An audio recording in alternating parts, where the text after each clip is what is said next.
नमस्कार दोस्तों, मैं हूं कैप्टन सुंदरचंद ठाकुर। आपके सामने लेकर आया हूं महाभारत की कथा जीवन का दर्पण। ये सिर्फ युद्ध की कहानी नहीं है, ये कहानी है परिवार की, राजनीति की और रिश्तों की उलझनों की, सत्ता के लोभ की और उस इनर बैटलफील्ड की जिससे हम सब रोज गुजरते हैं। महाभारत हमें बताती है आज की कॉर्पोरेट दुनिया हो या घर की डायनामिक्स, हर जगह वही पांडव वही कौरव सक्रिय हैं। इसीलिए मैंने ठाना दोस्तों की आपको पूरी महाभारत शुरू से अंत तक सुनाओ, डिटेल में, एकदम से ऑथेंटिक रिसर्च के साथ और मॉडर्न लाइफ के कनेक्ट के साथ। दोस्तों, पिछले एपिसोड में आपने सुना कैसे राजा शांतनु और गंगा की प्रेम कथा से जन्म हुआ देवव्रत का। गंगा चली गई लेकिन शिशु देवव्रत पिता के साथ रहे, तेजस्वी, बलवान और अद्वितीय बुद्धिमान। यही बालक आगे चलकर भीष्म पितामह कहलाए। अब आगे बढ़ते हैं और जानते हैं कि क्या हुआ जब शांतनु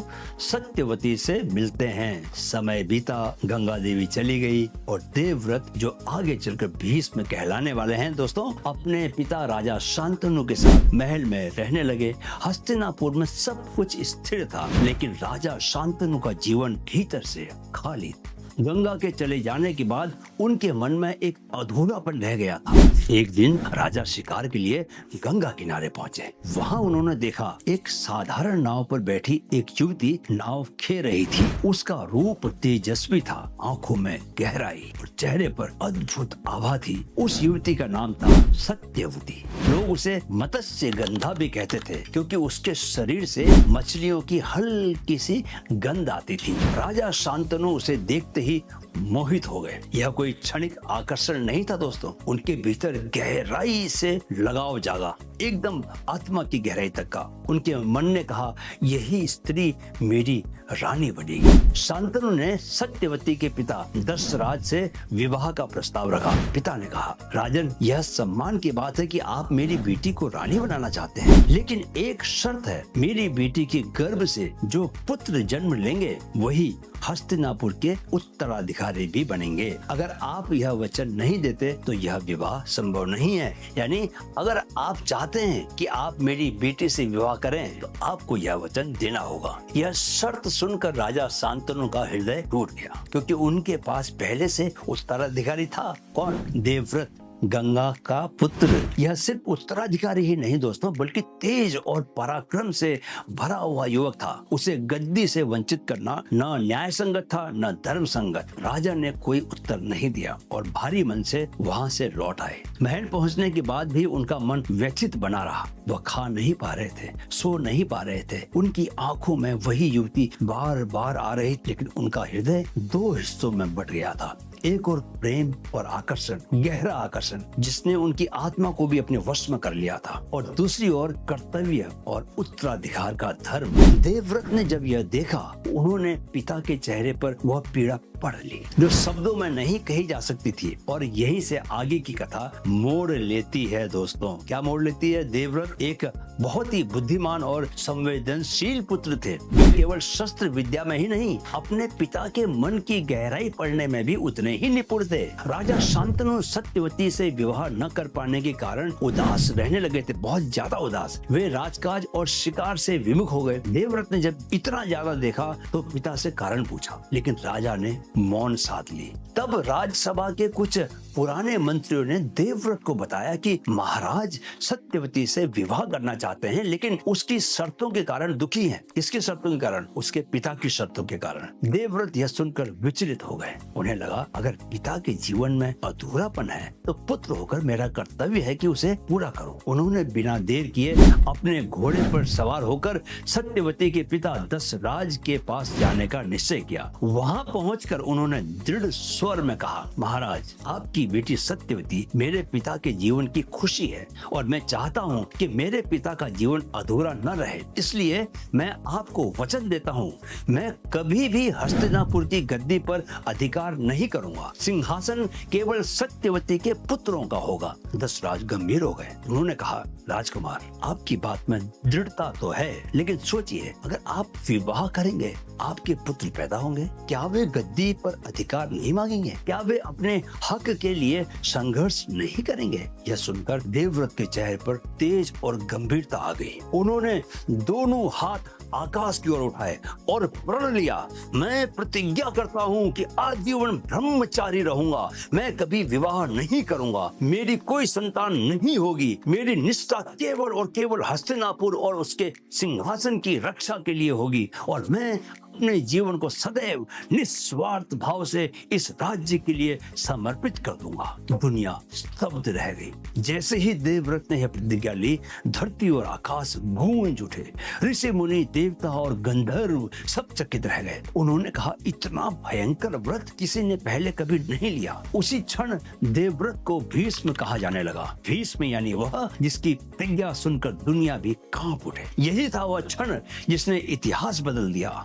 अगर देवव्रत यह प्रतिज्ञा न लेते दोस्तों, तो शायद महाभारत कभी घटित ही न होती। उनके इस निर्णय ने आगे आने वाली पूरी पीढ़ियों का भाग्य तय कर दिया। दोस्तों, जब देवव्रत ने यह प्रतिज्ञा ली तो यह कोई साधारण शपथ नहीं थी। यह प्रतिज्ञा इतनी भयानक, इतनी कठिन और इतनी असंभव थी कि पूरा ब्रह्मांड जैसे एक पल को ठहर गया। धरती और आकाश का कंपन, हवाएं थम गई, पक्षियों का कलरव शांत हो गया। ऋषि मुनि और देवता जो अदृश्य रूप से इस दृश्य को देख रहे थे, विस्मय में भर उठे। आकाश से फूलों की वर्षा होने लगी और स्वर गूंजा, ऐसा व्रत किसी ने पहले कभी नहीं लिया। यह देवव्रत अब से भीष्म कहलाएगा। भीष्म यानी वह व्यक्ति जिसने ऐसा व्रत लिया हो जो भयावह, अद्वितीय और अकल्पनीय हो। एक ऐसा व्रत जो इंसान के जीवन की सारी सामान्य इच्छाओं, प्रेम, विवाह, संतान, परिवार, सब पर पूर्ण विराम लगा दे। देवव्रत ने अपने पिता के सुख के लिए अपना पूरा भविष्य कुर्बान कर दिया। उन्होंने स्वयं से छीन लिया क्या?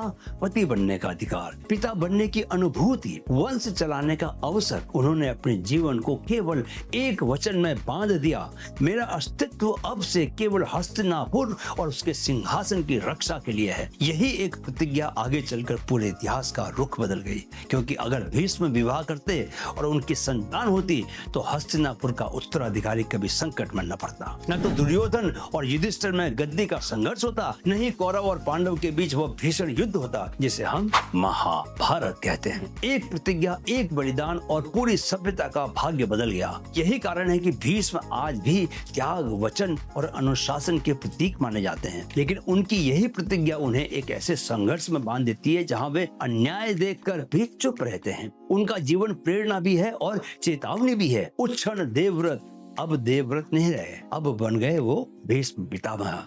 इतिहास के ऐसे चरित्र जिन्हें आज तक लोग श्रद्धा और पीड़ा दोनों के साथ याद करते हैं। दोस्तों, आज की जिंदगी में भी कई बार हम ऐसे वादे कर बैठते हैं जो हमें पूरी जिंदगी बांध देते हैं। कोई अपने माता पिता की खुशी के लिए अपने सपनों का बलिदान कर देता है, कोई रिश्ते बचाने के लिए खुद की इच्छाएं दबा देता है, कोई जॉब या करियर में ऐसे कॉम्प्रोमाइज कर लेता है जो उसकी आइडेंटिटी ही बदल देता है। भीष्म की प्रतिज्ञा हमें यही सिखाती है, वचन की ताकत बहुत बड़ी होती है। वो हमें महान भी बना सकती है और कैद भी कर सकती है। भीष्म का त्याग प्रेरणा देता है, लेकिन हमें यह भी सोचने पर मजबूर करता है कि क्या हर सेक्रीफाइस सही होता है? क्या अपने फ्यूचर को पूरी तरह दांव पर लगा देना हमेशा न्याय संगत है? भीष्म की प्रतिज्ञा हमें बताती है कि जीवन में लिया गया एक निर्णय पूरी पीढ़ियों का भविष्य तय कर सकता है। वचन निभाना धर्म है, लेकिन विवेक से लिया गया वचन ही जीवनदायी होता है। अति त्याग भी कभी कभी अन्याय का कारण बन सकता है। यही कारण है कि भीष्म का चरित्र आज भी हमें प्रेरणा और चेतावनी दोनों देता है। तो दोस्तों, आज आपने सुना कैसे देवव्रत ने वह भयंकर व्रत लिया जिसने